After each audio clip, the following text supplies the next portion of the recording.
Hi, Dr. Phil here. Welcome to this lightning process graduate video. Today I'm going to be talking about metaphors or similes. In the lightning process, as you know, there's a step where we go, what do you want? And describe it in positives, as I've talked about in other videos. But we also talk about, can you give me a metaphor or a simile for that? So a simile is like a. So I want to feel excited, like a. And then you fill in the dots. The metaphor part is a really valuable part of the process. Some people find it less easy than others. If it's a kind of stumbling block for you and you're going to get trapped up in it, then you don't have to do it. But if you find metaphors or similes quite easy, then it's really valuable, because what seems to happen neurologically, and the research backs this up, is that the brain processes logical, literal information, like it was big, as good information. It accesses a pathway. But if you go, it was big like a huge elephant, which is metaphorical obviously, it activates two kind of parallel pathways, and that's kind of what we want to be doing, because we want to get as much neurology as we can going into the pathways of success and happiness and wellness.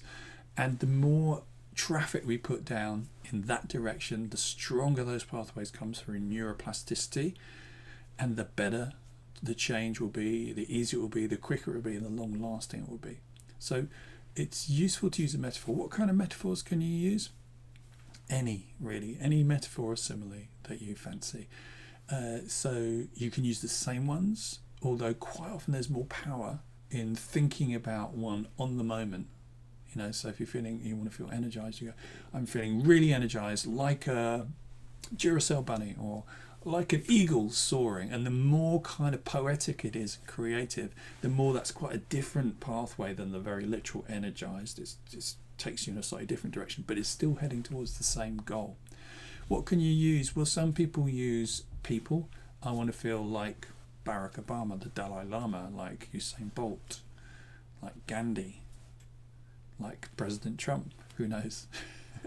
So you would want to get yourself into a person who for you represents those qualities. You can use inanimate objects like a mountain. I want to be strong, or I want to be solid and centered like a mountain. Strong is a slight negative, actually. You have to be strong to deal with things.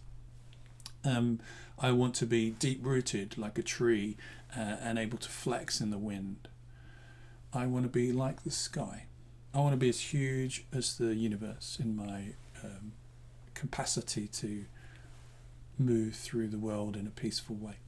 You can also use animals. So sometimes people will say, I want to be deeply calm and relaxed, like a cat just resting as the sun filters through the window and just warms it as it just lies there. You can be energetic like a cheetah or a leopard, or you could have the perspective of a hawk. You could have anything that you wanted.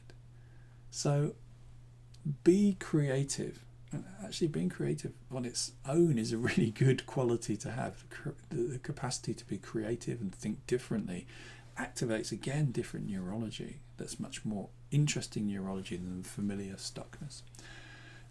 And allow yourself to have some fun, because again, fun is a really important part of the lightning process. It stimulates the neurology that will allow change. So I hope that's useful for you guys. You take care of yourself. We'll see you on the next one.